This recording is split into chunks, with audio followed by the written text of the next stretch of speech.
Mesa Política. Una mirada feminista para avanzar en la igualdad. Hola, ¿qué tal? Muy buenos días. Un gusto, como siempre, estar cada lunes aquí con ustedes en la Mesa Política, una mirada feminista para avanzar en la igualdad. Lunes 9 de junio del 2025. Yo soy Lucía Lagunes Huerta y hay ahí un ruido raro, ¿ah? Pero juro que no soy yo.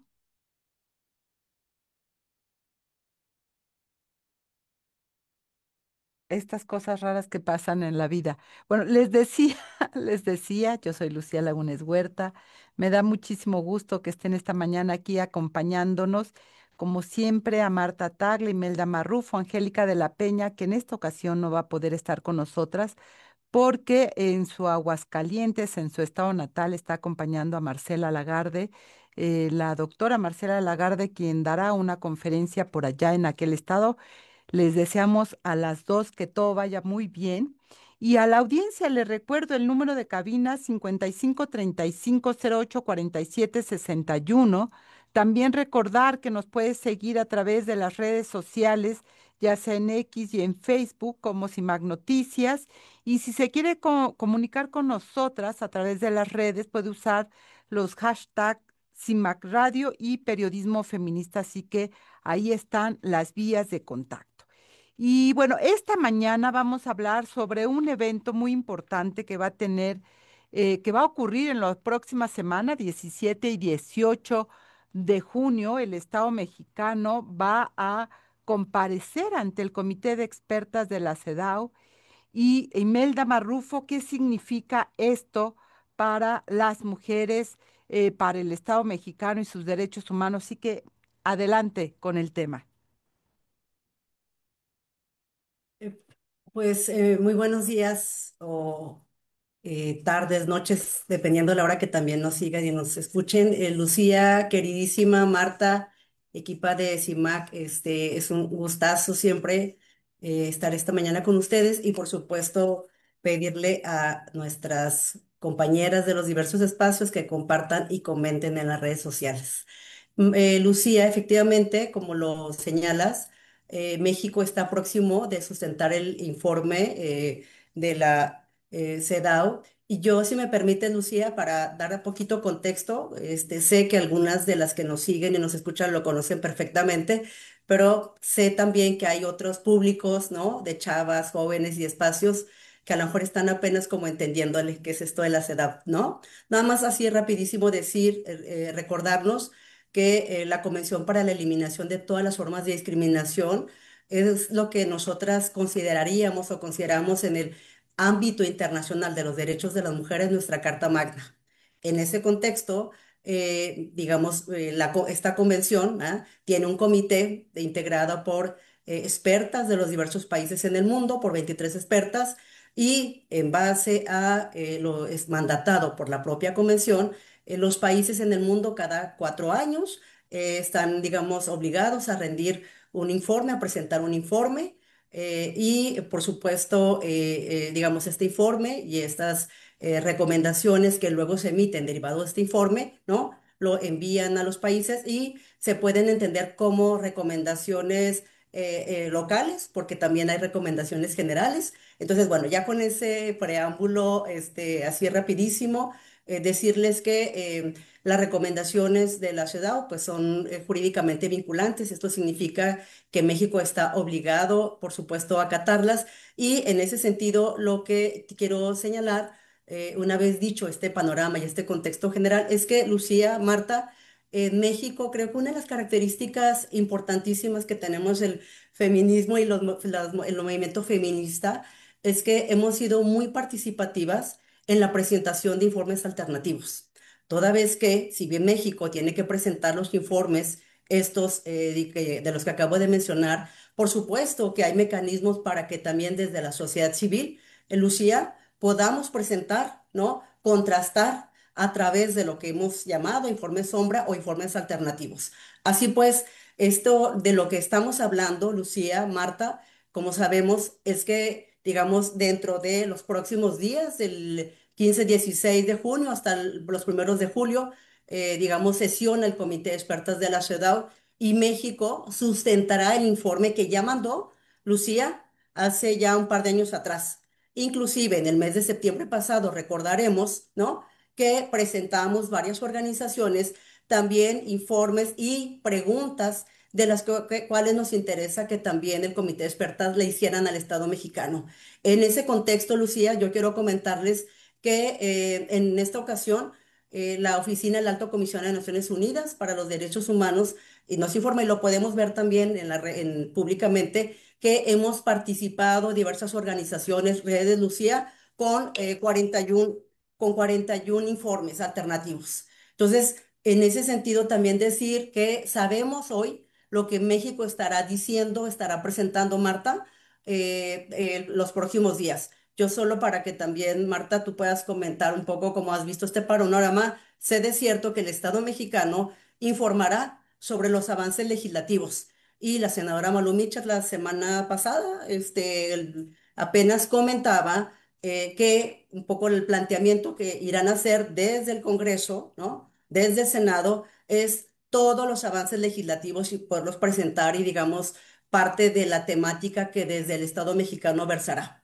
Entonces, y que avances legislativos, la paridad, Marta, Lucía, ¿no? Será parte con lo que México salga, digamos, a defender su informe, así como otros avances. Pero el gran tema, Marta y Lucía, es más allá de estos avances legislativos, que sí hay que reconocerlos porque forman parte de una lucha y un esfuerzo de muchas de ustedes, Marta, Lucía, de Angélica de la Peña y de otras tantas, ¿no? Y de las que estamos en otros ámbitos, ¿qué significa en la práctica estos avances legislativos y cómo se deben de contrastar? Entonces yo con eso, Lucía, Marta, abriría como un poco la temática, pues digamos, en este ámbito un poquito más general. Y bueno, de eso se trata el informe que México deberá sustentar. Marta, adelante. Sí, bueno, pues muy buenos días a todas las personas que nos están escuchando, por supuesto al equipo, a Imelda, a Lucía, qué gusto estar como cada lunes en esta mesa política, en un tema que me parece súper importante que traigamos justamente en esta mesa, porque como bien ya decía Imelda, México ha venido sustentando sus informes y yo diría que la política exterior mexicana, no ahora, sino siempre es lo que se conoce como candil de la calle y oscuridad de su casa. Es muy bueno México para firmar cuánto convenio hay, para recibir todas las recomendaciones, para presentar sus informes. Digamos que es muy puntual en todo eso y en México no, en el caso de la CEDAW no es la excepción. La CEDAW es este comité de expertas, el comité de expertas de la CEDAW, donde justamente se reciben los informes por parte de los estados parte con respecto a cómo se encuentra la situación de las cosas con respecto a la igualdad. Y quizás en este momento es en el que más México manifiesta los avances que hay en México, porque como también lo sabemos, pues en todos lados se viene presumiendo o argumentando la importancia de tener una presidenta al frente del país, ¿no? Y entonces sobre eso basa una buena parte de su informe y en contraparte, las organizaciones de la sociedad civil están presentando informes sombra. Tú misma nos informabas que hay cerca de 56 informes sombra por parte de las organizaciones de la sociedad civil. Muchas de estas organizaciones viajarán justamente a Ginebra para conocer, estar presentes durante la audiencia y presentar su propia valoración. Y aunque es muy poquito el tiempo el que tendrán, ya han enviado los informes por escrito. Y esto me parece muy importante. ¿Por qué? Porque es la contraparte de lo que presenta de manera formal y oficial el gobierno. La sociedad civil presenta, dependiendo de cada una de sus especialidades, pero casi todas son organizaciones de mujeres y feministas, que presentan desde su propia vivencia estudios, información con respecto a lo que México está presentando.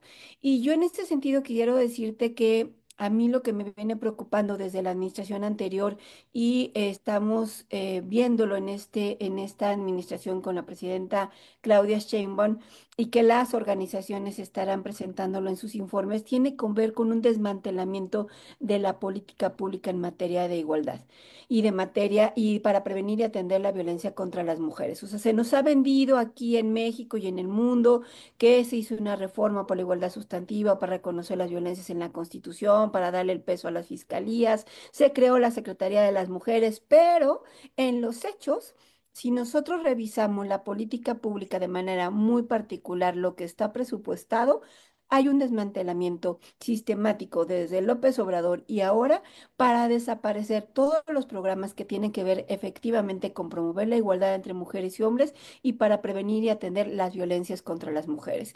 Y entonces están haciéndose programas, o sea, están haciendo recursos, bolsas donde se concentran los recursos y que más bien hay una política de querer hacer cuestiones clientelares. Ya lo veíamos en una plática en una ocasión anterior. Este tema de las tejedoras de la patria, pues no es más que otra cosa de construir una red clientelar a partir de los programas sociales del gobierno. Y entonces muchos de los programas que buscaban justamente generar las condiciones para que las mujeres nos podamos incorporar a la vida productiva, desarrollarnos plenamente, hoy simple y sencillamente están eliminados incluso de la posibilidad de que vuelvan a existir. Más bien tenemos este tipo de programas como subsidios y transferencias directas que tienen como trasfondo el tema de construir clientelas y dejan de lado totalmente los programas reales para prevenir, atender y sancionar la violencia contra las mujeres. Y es muy importante lo que están tocando ambas, porque hay que recordar que este informe en concreto, que es el 10º que presenta el Estado mexicano ante el Comité de Expertas, va a abarcar el periodo precisamente de Andrés Manuel López Obrador, sobre lo cual se está rindiendo desde 2018 a 2024. Mucho de lo que han anunciado tiene que ver con este gobierno, la creación de la Secretaría, etcétera. Pero eso no se está valorando por parte de la rendición de cuentas que tiene que hacer el Estado mexicano. Este es un reporte que precisamente Marta, Imelda, habla sobre esos 6 años. Y el centro lo acabas de tocar, Marta. Tiene que ver con el desmantelamiento de las instituciones, pero el otro gran tema es el famoso presupuesto del anexo 13, que se anuncia como con grandes incrementos, y si uno lo ve en términos globales es real, pero al desmenuzar, y lo hemos compartido aquí en diferentes momentos, aquellos programas que están aún dentro del anexo 13, que realmente van para erradicar o disminuir las desigualdades entre mujeres y hombres, no son los que tienen los mayores aumentos, porque ahí están las pensiones, ahí están los programas insignes del gobierno pasado. Por eso en lo global, el anexo 13 sí presenta un incremento, pero no en lo concreto de los programas. Y este es un punto que las propias organizaciones van a debatir precisamente en la comparecencia del Estado mexicano, donde van a tener, hay dos modalidades en esta ocasión que hizo el comité de expertas. En aquellas que estén presentes tendrán la oportunidad de dialogar de viva voz, pero ha abierto un espacio para poder mandar videos de las organizaciones y poder dar en un minuto precisamente el resumen de aquello que les parece que es nodal que el comité de experta tuviera que presentar. Así que vamos a ir a un corte de estación y volvemos. No se vaya, estamos en la mesa política. Regresamos. Estamos de regreso aquí en la mesa política, una mirada feminista para avanzar en la igualdad.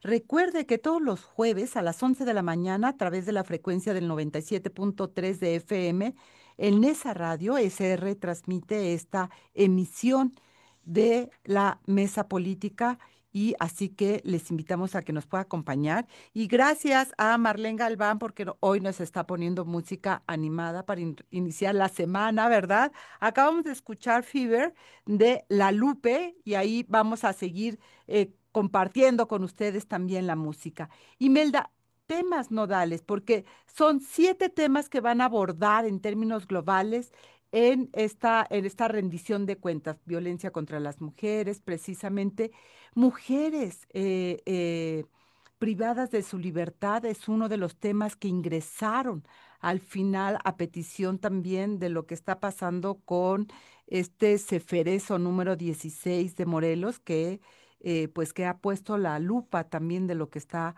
ocurriendo en ese centro penitenciario. En fin, eh, ¿qué hay que decir desde las organizaciones de cuál es el balance que están haciendo de pues 6 años de Andrés Manuel López Obrador? Sí, Lucía, fíjate que días pasados nos costaba un poco de trabajo, o sea, lo quiero decir así, este tema, cuando presentamos, Lucía, hace que fue un par de semanas atrás, y subimos también nuestros informes vinculados con cuestiones, con recomendaciones, fue hace poquito, ¿no? Que estuvimos subiendo. Ustedes también desde CIMAC y otras redes de mujeres periodistas, como otras tantas organizaciones, incluyo a Red Mesa de Mujeres, subimos, digamos, y colaboramos ahora en redes diversas, y de manera individual como organizaciones. ¿Cuáles serían los temas nodales, Lucía? Yo te diría que nos costaba, a mí me costaba un poco digamos, esta confusión, porque tú presentas y elaboras, Lucía, temas de recomendaciones y contexto en relación con el informe pasado de México. Pero ocurre que, como ya lo ha dicho Marta Tagle, resulta que lo que informó Marta en términos de avances institucionales, el Estado mexicano o los que el Estado mexicano consideraba como avances institucionales, pues ya no hay una correlación actual. ¿Sí? Porque, por ejemplo, en el ámbito de mujeres, paz y seguridad, si el Estado mexicano informaba sobre las redes de mujeres constructoras de paz, entonces hoy en día estas redes no existen. ¿Me explico? Y así pues, es esta parte de poder dialogar, ¿no? En nosotras desde las organizaciones respecto del informe pasado, pero en un contexto del 2025 en el cual esos mecanismos ya no existen. Hace pocos días apenas, Lucía, circulaba también un pronunciamiento desde Change.org para poder denunciar y hacer un señalamiento enérgico del abandono de las alertas, por ejemplo, para decir un mecanismo. Y uno de los temas son las alertas. ¿Qué otros temas nodales, Lucía? Pues comentar que también hay informes regionales, o sea, por zonas geográficas. Está Guerrero. Nosotras desde Juárez hemos dado seguimiento al protocolo facultativo 8 que se activó en 2003, fue el primer protocolo a nivel mundial que se activa por el caso de feminicidio de Juárez, pero también, Lucía, hay informes muy específicos sobre el caso de Pilar, por ejemplo, y otras defensoras, ¿cierto? Y además en el nuevo contexto está todo el tema de violencia mediática, Lucía, y inclusive hay compañeras que han expresado también la preocupación respecto de las, digamos, riesgos frente a la inteligencia artificial. Pero también, Lucía, Marta, decir también que está todo el tema de las mujeres buscadoras, o sea, es decir, no como tema, sino como una preocupación, las desplazadas, Lucía, desaparecidas. Entonces, encuentro a diferencia y quisiera nada más puntualizar, yo veo y siento y percibo como este momento, Lucía, como en el 2012, en el que México se jactó de informar, ¿no? Y hacer como alarde de todo el ámbito normativo, pero a México le fue peor porque no solamente hizo eso, sino que además, pues estos ejercicios que debe hacerlo en un diálogo constructivo con las organizaciones, con las defensoras, con feministas, no lo ha hecho. Fue apenas, Lucía, el 28 de mayo pasado, que Cancillería nos convocó y Secretaría de las Mujeres para dialogar en unas mesas. Pero además, si bien digamos, este ejercicio, como lo acabas de decir, con el comité y en esta sustentación se va a hacer de manera híbrida, Lucía. México, el gobierno mexicano no lo hizo así de manera interna, ¿eh? Nos convocó de manera presencial y no pudimos participar hace unos días atrás, las que no pudimos estar en la Ciudad de México. Entonces, tú lo recuerdas muy bien, hay una obligación de México de hacerlo constructivo y Silvia Pimentel, la presidenta entonces de la ciudad, lo dijo muy claramente. Entonces, bueno, yo decirte y decirles, Marta, recordarnos que en este planteamiento de lo que Marta no es la primera vez que lo dice y señala, desde lo que ella y nosotras vemos en cuanto a todo el tema de desmantelamiento, híjole, es un asunto que me parece que va a ser el gran tema, el gran reto. Y yo nada más diría, Lucía, pese pese a la situación de las organizaciones en las que estamos y las feministas en el país, frente a también la no, digamos, pues no interés del Estado mexicano por fomentar el derecho a defender los derechos humanos, aún sin recursos, seguimos haciendo monitoreo y presentando este tipo de informes. Y ese es un gran tema, Marta, que también se ha colocado en varias ocasiones, la ausencia de la participación de las organizaciones, el diálogo, la apertura, la transparencia. Si bien señala Imelda estos foros que se realizaron desde Cancillería con la Secretaría de las Mujeres, no fue una convocatoria abierta, fue una convocatoria que fue, digamos, palomeada a quienes invitar. Y me parece que ese cambio tiene un trasfondo de la ausencia real de participación de las organizaciones para construir y tener la otra mirada que es el de las organizaciones, Marta Tagle. Sí, como tú bien dices, ahorita están sustentando lo que sucedió en la administración pasada, y si algo identificaba al gobierno de López Obrador es que totalmente odiaba a las feministas y a la sociedad civil organizada. Creo que eran, digo, aparte de los neoliberales y todo, pero justo en cada que podía ponía a las organizaciones de la sociedad civil organizada y a las feministas en la bolsa de la derecha, de los neoliberales y sus detractores. Y esto, esto claramente se ve evidenciado en todo lo que sucedió en la administración pasada. Hubo una serie de limitaciones legales para la participación de la sociedad civil organizada, desde la parte fiscal para que cada vez las organizaciones estuvieran más complicadas, las medidas de austeridad, la propia el ordenamiento del presidente de que no se apoyara la participación de la sociedad civil, y un discurso recurrente de que en ese gobierno no hacía falta organizaciones porque las consideraba mediadores innecesarios y que se quedaban con el dinero. Y en los hechos lo que eso se convirtió es que las organizaciones en realidad durante toda la administración pasada tuvieron o sea, mucha mayor dificultad para incidir en las políticas de igualdad contra las violencias hacia las mujeres. O sea, nunca ha sido fácil el trabajo de la sociedad civil, yo creo que en México ni en ninguna parte de nuestra América Latina, pero en el caso mexicano, el sexenio anterior se vio mucho más difícil. Tenían una serie de ataques y dificultades de tipo económico, administrativo, que impidieron hacer su trabajo de seguimiento, de valoración, de apostar, porque esa es la otra, no somos enemigas ni del gobierno anterior ni de ningún otro, sino justamente la sociedad civil organizada ha venido actuando a todos aquellos lugares donde el Estado no ha tenido la capacidad de llegar. Y es ahí donde justamente se siente más el abandono ahora. O sea, cuando la sociedad civil organizada está siendo atacada y tiene menos posibilidades de actuar en esos espacios donde estaban atendiendo situaciones donde el Estado no está atendiéndolo, pues estamos viendo recrudeciendo los problemas, ¿no?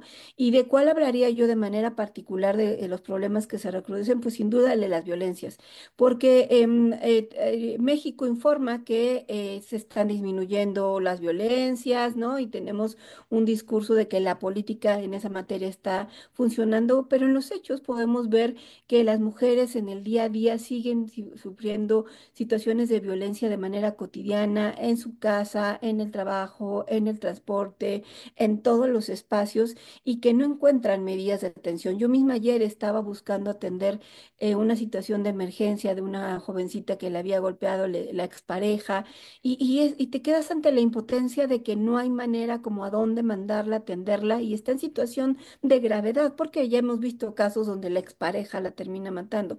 Y entonces a eso nos referimos cuando hablamos de desmantelamiento de política pública, pero ahora no solamente es desmantelar la política pública, porque no hay un espacio donde mandar a que atiendan a esta mujer, sino también contra la sociedad civil organizada, porque entonces, obvio, recurrí a la red de refugios y me dijeron, es que en ese estado no tenemos refugio justamente porque el gobierno y esto.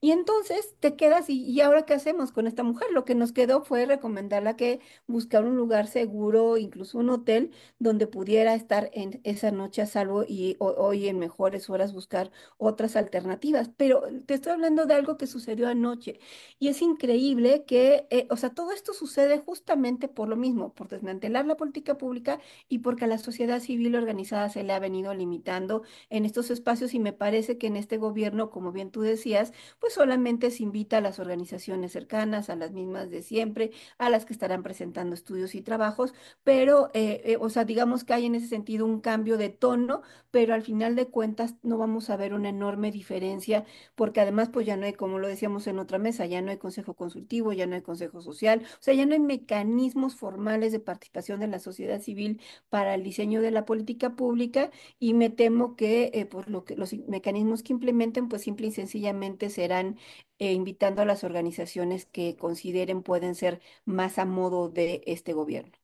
Y creo que ahí has dado con uno de los ejes nodales que no sabemos si quienes estén en Ginebra o quienes puedan participar en los videos puedan colocar la ausencia de espacios cívicos de diálogo con el gobierno para precisamente hacer la construcción de la política. Esto que tú narras, es decir, es la muestra de qué hacen las mujeres concretas cuando enfrentan episodios de violencia y a qué acuden, a dónde acuden, a qué número telefónico, en fin, no hay eso, mi querida Imelda. Antes de irnos al corte, un minuto.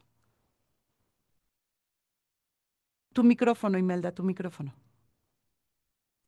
Efectivamente, parte de los grandes temas, querida Lucía, Marta, tiene que ver con, efectivamente, con la capacidad instalada a nivel institucional para poder dar atención, para prevenir, para poder asesorar, para acompañar desde el ámbito institucional. Y en ese sentido, Marta, si podemos revisar datos, números, etcétera, o sea, esta parte y cotejarla con la parte presupuestal, pues vamos a la baja, lo que Lucía nos decía en el anexo 13, pero además, decir, yo sí veo, Lucía, que habrá una participación significativa, importante en las presencias en Ginebra, pero también en las redes. Mañana, de hecho, creo que tendremos por ahí una reunión. Y me parece que sí el tono desde las mexicanas que hemos presentado informes, Marta, sí va en el tema, pues, de contrastar la realidad. Eso es lo que yo percibo, es lo que encuentro y también veo como mucho, muy, que la Secretaría de las Mujeres o quienes han hablado de esta temática o de la sustentación, me parece que apenas están aprendiendo. Creo que no están las personas que más saben sobre ello, digamos, me corregirán, pero yo las he escuchado la semana pasada y pienso como que apenas están enterándose un poco de qué se trata la cosa. Y bueno, será parte de lo que vamos a estar dialogando. Vamos al corte de estación, volvemos.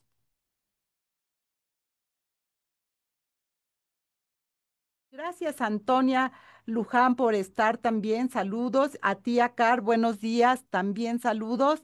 Y bueno, recordar nuestros números de cabina 5535084761, nuestras redes sociales como CIMAC Noticias también nos pueden encontrar y recordar que todos los jueves a las 11 de la mañana a través de la frecuencia 97.3 de FM en esa radio se retransmite precisamente este espacio porque la intención es hacer de esta conversación no solo para aquellas que parecen interesadas en el tema, sino que la sociedad debata estos temas porque nos atañe en la vida cotidiana. El ejemplo que ponías, Marta, de esta mujer que necesitaba ayuda, que nos puede pasar a cualquiera, en cualquier momento, en cualquier entidad federativa, en cualquier municipio, pues, y no sabemos a dónde ir realmente.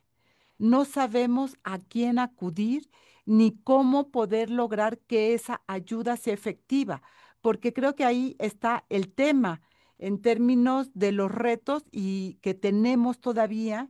Y uno de los puntos que se van a tener que debatir en esta, o que tiene que informar el Estado mexicano, tiene que ver con acceso a la justicia. Y si hay algo que adolece México, es acceso a la justicia. Y un ejemplo clarísimo, mi querida Marta, es la guardería ABC. O sea, ¿cuántos años y seguimos esperando justicia? Y es increíble, este pasado 5 de junio se cumplieron ya 15 años del incendio en la guardería ABC en la que murieron 49 niñas y niños, en las que quedaron heridos y con secuelas graves aproximadamente 70, porque creo que también es importante en este recuento hacerlo, porque muchos de los que esperan también justicia es con estas personas que quedaron sin un acceso oportuno a atender las heridas y las consecuencias de este incendio. Y sí, o sea, justo como tú bien lo comentas, si necesitamos hablar de lo que sucede en nuestro país con la impunidad, un ejemplo mejor no puede haber que el de el caso ABC, porque a 15 años de esta tragedia, que fue consecuencia de corrupción, de servicios subrogados que no tenían control estatal, o sea, porque hay que recordar que aunque era una guardería privada, tenía servicios subrogados del IMSS y que por una falta de verificación de las instalaciones que tenían condiciones de inseguridad, sin tener salidas de emergencia, pues no se pudo sacar o rescatar inmediatamente a los niños. Obviamente no había protocolos. Y aunque ha habido avances parciales, por ejemplo, se hizo la Ley General de Prestación de Servicios para la Atención de Cuidado y Desarrollo Infantil en el 2011, todavía hay sobrevivientes que en ese entonces eran niños y ahorita ya son unas personas mayores, no han recibido todavía atención médica y no hay reparación integral del daño. Y en cuanto a la justicia como tal, pues no tenemos la claridad de quiénes fueron las personas responsables. Digo, hay obviamente una colusión por parte del Estado que tuvo una responsabilidad directamente allá en Hermosillo, Sonora, pero no hay una consecuencia en el sentido de decir, estas son las personas que directamente tuvieron la responsabilidad. Y si yo tuviera que resumir, escuchando a justamente a las personas familiares de las niñas y niños que murieron en este incendio, ¿cuáles siguen siendo sus demandas? Una es que siguen exigiendo verdad, justicia, reparación y garantías de no repetición. ¿Verdad? Porque no se sabe qué pasó. Justicia para poder llevar a los responsables realmente a cumplir una pena, en que hay una reparación integral de todo lo que esto implicó. Obviamente no pueden recuperar a sus hijos, pero que haya una reparación integral y que haya garantías de no repetición. Afortunadamente no ha habido casos similares y se han tomado medidas en las guarderías y me parece que eso es lo que ha contribuido el movimiento ABC. Pero otra parte me parece que además, y con eso dejo la palabra para que pueda seguir interviniendo Imelda, la otra que me parece que pone al centro, o sea, 15 años después, es que urge un sistema nacional de cuidados. O sea, porque al final de cuentas es como tú como mujer, papá, dejas a tus hijas e hijos en un lugar donde pueda estar seguro, donde se le pueda desarrollar, donde puedas tú dejarlo e irte desarrollar tus actividades del día a día y que realmente estos sean espacios seguros donde las niñas y los niños estén bien cuidados, donde se les desarrolle. Y esto forma parte de un sistema de cuidados y recordemos que justamente si algo sucedió en la administración anterior, fue un ataque a esas guarderías que no eran las del IMSS y el ISSSTE, sino las de Cedesol, de Desarrollo Social y que pudieron haber sido del bienestar, que si bien carecían de todos estos protocolos de seguridad y que más bien hacía falta fortalecerlas por ese lado, las desaparecieron. Entonces me parece que este tema además cobra relevancia de cara a lo que ahora hablamos como sistema de cuidados. Que se habla, pero que no vemos concreto, mi ¿Para querida cuándo? mi querida Imelda Marrufo. Sí, no, de acuerdo con lo que Marta comenta, todas estas agendas y toda esta situación pendiente. Yo quiero, Lucía, si me permite nada más tomarme un minutito para comentar un poquito la parte jurídica y remarcar, en cuanto a este tema, decir que si bien las familias pues, del movimiento 5 de junio, que así es se llama uno de los grandes movimientos, al que le debemos mucho, al que le debemos esta ley, 5 de junio, esta ley que Marta muy bien ha citado, digamos, junto con otras acompañantes, digamos, de sus casos, interpusieron una queja ante la Comisión Interamericana de Derechos Humanos y que fue recibida, que fue aceptada. Esta queja, digamos, se está discutiendo ante ante la Comisión Interamericana. en esa parte jurídica. También en la parte jurídica me parece que hubo un presente interesantísimo, Marta, Lucía, no sé si ustedes recuerdan aquel caso en el que la Corte en el 2010, ¿no? Digamos, a petición de las familias, realizó, digamos, una especie de investigación de las entonces facultades que tenía, ¿no? Y me parece que es una experiencia interesante. Y en esta parte jurídica lo que ha pasado es que de las personas que han estado procesadas y luego sentenciadas, Lucía, a muchas las han exonerado, a otras tantas, ¿no? Digamos, se ha sobreseído. A algunos, hasta por diversas razones, han intentado allí presionar para obtener el perdón. Y en ese sentido, solamente está una persona en prisión, que es la mujer, ¿no? La, digamos, entonces encargada de la zona regional del IMSS, en prisión. Entonces, esa parte es una de las partes, Marta, que de lo que tú comentabas, sigue estando como parte de la agenda pendiente y, por supuesto, las garantías de no repetición. Y ahí me tomo un momento para recordarnos que el gobierno de México en este año anunció los Centros de Educación y Cuidado Infantil, los CESI, que dicho sea de paso, el 30 de abril se inauguraron, arrancaron aquí en Ciudad Juárez, 5 CESIs, y que en ese sentido a mí me llama la atención un gran tema que las familias del Movimiento 5 de Junio, que Patricia de Beltrán, que es una de las madres, la madre de uno de los niños, ha comentado de manera reiterada, ¿no? En cuanto a todo este tema de garantías de no repetición. Y ella dice lo siguiente, el gran tema es en esta subrogación en donde más bien son terceras personas las que detentan el cuidado de las niñas y los niños, la autoridad, ¿no? El IMSS, digamos, la autoridad federal, resulta, Marta, que se lava las manos. Y ese fue el razonamiento jurídico por el que años atrás no se les sancionó y más bien se les exoneró, por ejemplo, a la familiar de Margarita Zavala, no sé, recordarás que era una de las fundadoras de esta guardería, ¿no? Y el argumento era que como estas personas eran personas individuales o personas, digamos, en un negocio privado, pues que no trabajaban, digamos, para el IMSS, no eran funcionarias públicas, por tanto, no violaban derechos, podían cometer delitos, y entonces terminaban esta discusión jurídica, Marta, exonerándoseles. Este tema sigue estando presente. ¿Por qué sigue estando presente? Porque hace poquito Zoé Robledo, a propósito de que le preguntaban cuál era la postura del IMSS frente a las denuncias de 5 guarderías, 4 subrogadas del IMSS y una del ISSSTE, en las que hay 71 carpetas de investigación abiertas por violencia sexual contra niñas y niños en Ciudad Juárez. Se han hecho investigaciones y revisión de 218 niñas y niños de Juárez, y de ahí, Lucía, se han abierto 71 carpetas de investigación por delitos de violencia sexual contra personas, ¿no? Que han violentado, digamos, ese es el presupuesto, ¿no? De la Fiscalía en Chihuahua, a niñas y niños. Esa es una situación gravísima. Y Zoé Robledo contesta pues que finalmente quien tiene que responder, que ellos se limitan, no pueden hablar del tema, pero que finalmente la responsabilidad es de quienes están cuidando a esos niños y esas niñas. ¿Me explico? Ujú, Entonces, ujú. bueno, me parece que este es un gran asunto, pues, de esta situación que se vuelve a repetir, por lo que en el 2009, digamos, ¿verdad? Que se da esta situación de la guardiera ABC, hay cosas que se siguen repitiendo. Y me parece que en cualquier lugar, Lucía, Marta, finalmente estará el tema de quién tiene la responsabilidad de los cuidados. Y esto abre al tema, por supuesto, de lo que ya Lucía y tú comentabas, que la política de cuidados no puede ser, digamos, lo que ahorita nos han presentado, que son los ESI, que qué bueno que existan, ¿no? Y qué bueno que el modelo esté, pero preocupa mucho el tema de la responsabilidad en el cual el Estado mexicano se sigue excusando.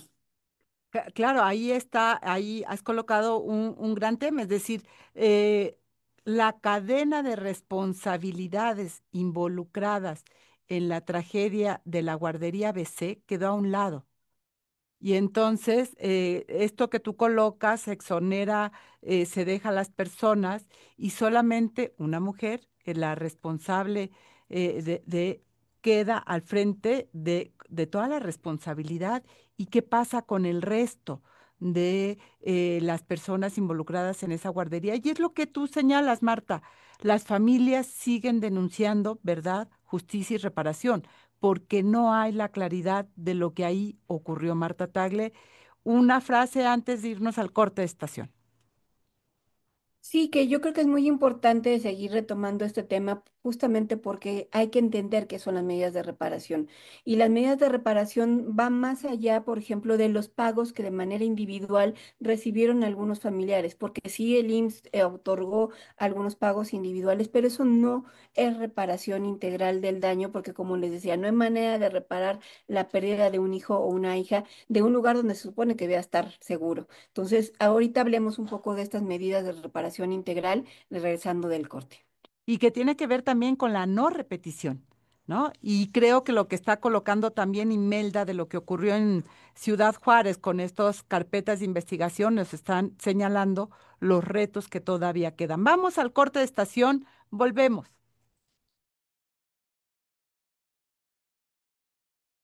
5535-0847-61, nuestras vías de contacto. Marta, la reparación es el gran tema, es decir, con un país con tantas víctimas, el tema de la reparación integral se vuelve así con mayúsculas, el tema. Sí, porque efectivamente uno cuando sufre algún delito es víctima, ¿no?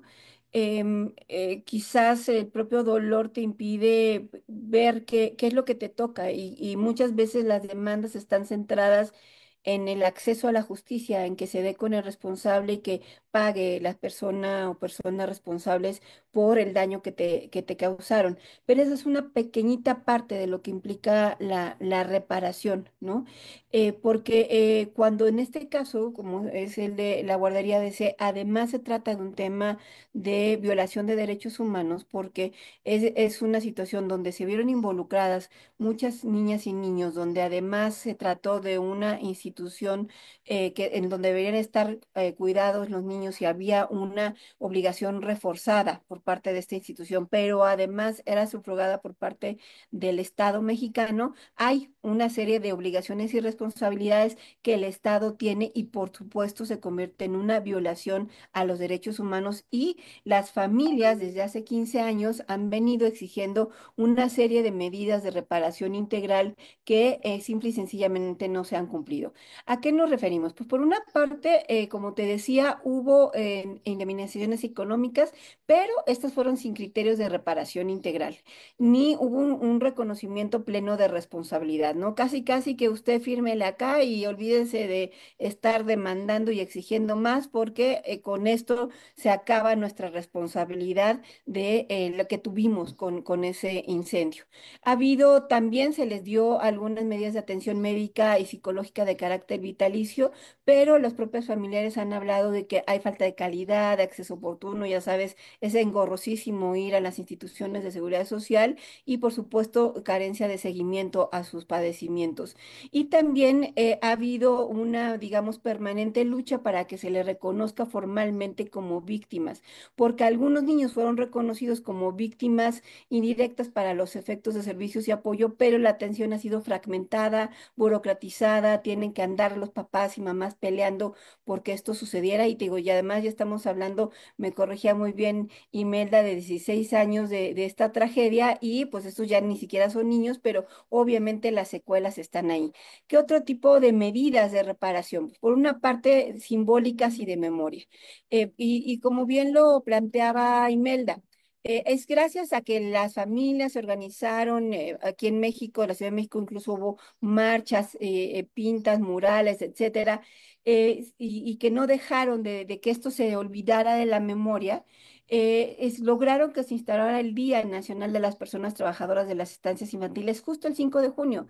Pero lo que es increíble es que aunque se logra esto, no hay mención directa a la tragedia ni a las víctimas, ¿no? O sea, el 5 de junio se reconoce como el Día de la Persona Trabajadora en una alusión directa a esta tragedia, pero no se les menciona. Y por otra parte, en Hermosillo se colocaron placas conmemorativas y a las familias les han exigido un memorial nacional y reconocimiento público del problema. Por otra parte, estaban ya lo de las reformas que comentábamos hace un momento, pero además esto no se transformó en un modelo de subrogación que realmente garantice la seguridad y el servicio público universal de cuidados. ¿Qué significa esto? O sea, es muy limitado el sistema de subrogación hoy en día. Son pocas las guarderías que están subrogadas y esto lo que hace es que haya muy poco acceso de las mujeres que tienen derecho a biencia para llevar a los niños y por supuesto no hay un acceso universal, solamente es para las mujeres que tienen alguna derecho a biencia por tener un empleo en el cual estén pagando seguridad en el inseguridad social.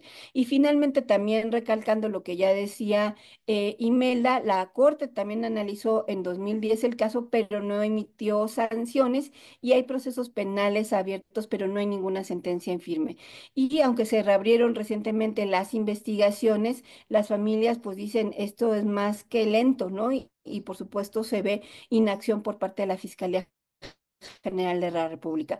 Y me parece que todo esto que estoy mencionando, pues tiene que ver justamente con lo que implica la reparación, no solamente el acceder a la justicia, sino, por supuesto, todas las medidas que implican que las familias realmente alcancen la justicia y sobre todo que se generen, como tú bien decías, Lucía, medidas de no repetición para que esto no vuelva a suceder, para que las personas que dejan a sus niñas y niños en guarderías a cargo del Estado estén con la seguridad de que van a ser bien cuidadas y sus niñas y niños y que no van a estar en riesgo. Y de ahí la importancia de recuperar la memoria, es decir, esta tragedia no solo pasó hace 16 años, esta tragedia sigue estando presente hoy por todas las secuelas que hay, no solamente en esas niñas y niños que sobrevivieron, en las familias en general que tenían ahí y en el Estado mexicano. Y si hay un debate en términos de la reparación, Imelda, en el caso de feminicidio también, pues hemos avanzado porque van ligados, no son temas ajenos. Este contexto que plantea Marta en términos de lo que sería o debe de ser la reparación integral es algo también que desde la violencia feminicida se ha ido colocando cuando se llevan los casos y el caso de Campo Algodonero también dejó muestra de ello, Imelda. Sí, Marta toca un tema sumamente importante, pero además, Marta, digamos que hemos abordado las reparaciones de daño con perspectiva de género, ¿cierto? Entonces, diría que no cualquier reparación. Además de la integralidad de la que Marta, por supuesto, traducía, qué significa una reparación integral, porque en el pasado, solamente desde el ámbito muy codiguero, se hablaba de una reparación en cuanto a un monto, ¿no? Un monto, digamos, en el caso de la pérdida, asesinato de una vida, respecto el monto vinculado con la ley laboral, por ejemplo, ¿cierto? Y hasta ahí nos quedábamos. Y la verdad, Marta, es que hemos sido las feministas, las defensoras y muchas de nosotras quienes fuimos, Lucía, trabajando y de verdad apuesta de casos en el sistema no solo local, sino internacional. Y desde ahí ya hay estándares sobre la reparación con una perspectiva de igualdad. Y en ese sentido, yo quisiera decir, Lucía, que efectivamente hemos aportado y abonado mucho a la manera en la que se tiene que hacer esta reparación. Por ejemplo, las madres y familias de la guardería, a veces de todo este movimiento, ya digamos hace un año atrás, solicitaron que se hiciera un monumento donde fue ese lugar de la manzana, pues, donde se ocurrieron esa tragedia, pero a la fecha aún y que se aprobó, ¿no? Digamos, que allí se hiciera, pues no se ha realizado. Y si bien algunas reconocen cierto trato y una diferencia de trato, porque cuando platicamos con ellas lo comentan, lo cierto es que una de las grandes cosas que implica mucho la reparación también, que va más allá del tema penal, implica que se cumpla con la Ley General de Prestación de Servicios para la Atención, los Cuidados y el Desarrollo Integral, que además esta ley debe existir en todas las entidades del país y que debe estar reglamentada y eso no ocurre, debe haber presupuesto para ello. Esto implica en buena medida la parte de la integralidad. Yo solo recalcar, Lucía, Marta, que me parece bien importante, a mí siempre me genera como allí, ¿no? Un tema que me conecta mucho, con las familias y con las acompañantes que a pesar de que han pasado desde 16 años, además son muy solidarias con otras luchas. Y la verdad es que yo, como leo los pronunciamientos desde hace varios años atrás que ellas dicen, ¿no? Siempre hacen un mensaje de agradecimiento a otros movimientos y de reconocimiento, digamos, a otras luchas desde el ámbito de los movimientos sociales. Y eso me parece muy importante, cómo conectar y cruzar con ellas desde esa lógica y por supuesto desde un tema pues de la memoria también colectiva, y esto me parece que hay que reconocer mucho a las familias y a las personas que acompañan, a Patricia Duarte, que es la mamá del niño Andrés Alonso, Lucía, que a lo mejor un día, no sé si has platicado con ella, sería bueno que platicaras, lo digo por la construcción que tiene esta líder y la participación, Marta, de las mujeres en estos liderazgos para poder, digamos, abanderar las agendas nada sencillas. Esa parte yo la quiero como resaltar, en este proceso. Que no es casualidad, ni las buscadoras, ni la presencia, por supuesto, de las mujeres en el caso de la guardería, pero tampoco es casualidad la presencia de las mujeres en la demanda de justicia cuando se enfrenta a violencia feminicida. Es decir, somos también las grandes cuidadoras de los derechos de muchas otras, es decir, las defensoras de tierra y territorio, que es otro de los temas que va a estar presente también en la CEDAW, la situación de defensoras y periodistas que en este país también sigue teniendo pues las deudas, yo diría, es decir, hemos tocado CEDAW y tocamos la guardería, pero es la deuda del Estado mexicano con la justicia, con la verdad, con la igualdad, en términos de lo que tendría que estarse abonado, Marta Tagle. Nos quedan 3 minutos para poder ir cerrando este programa.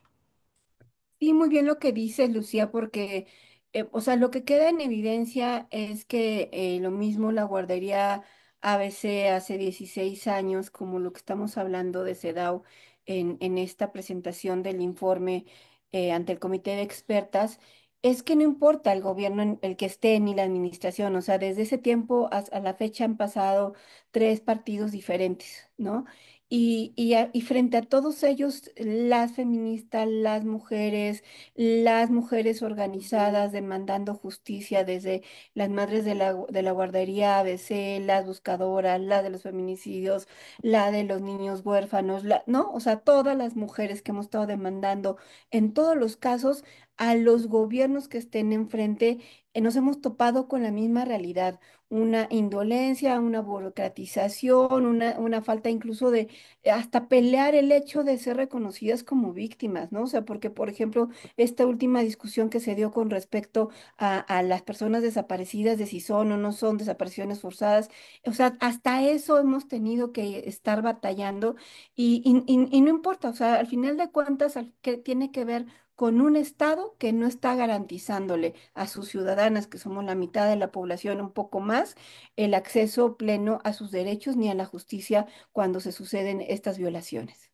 Y Imelda, ¿con qué cerrarías esta conversación de este lunes 9 de junio? Híjole, pues la verdad de decir que dos cosas, ¿no? La deuda del Estado mexicano para con las niñas, los niños, para con todas nosotras, la agenda, digamos, realmente desde la igualdad sustantiva. Y también otra de los elementos con los que cierro es todo el esfuerzo, Lucía, que hemos hecho por construir un país distinto. Y sí, creo también que muchas de las personas que han gobernado este país y que gobiernan este país no merecen el tipo de calidad, digamos, de defensa y de defensoras y de la construcción colectiva que se tiene en México. Y que eso sigue en el aire con el cambio de la Suprema Corte de Justicia que hemos abordado aquí. Gracias, gracias, Ada Miriam Aguilera, también por estar conectada con nosotros. Saludos también hasta Chihuahua. Y bueno, pues se nos agotó el tiempo como siempre, así que vamos a ir cerrando. Gracias a la producción de este programa que está a cargo de Lucero Zamora, Saraí Nicanor en la asistencia de producción, Marlene Galván que realizó el guión y la selección musical. Yo soy Lucía Lagunes Huerta. Nos escuchamos, nos vemos el próximo lunes en punto de las 10 de la mañana para volver aquí a esta mesa política con temas de interés. tenga excelente semana. Gracias, Marta. Gracias, Imelda. Nos vemos el próximo lunes. Mesa Política.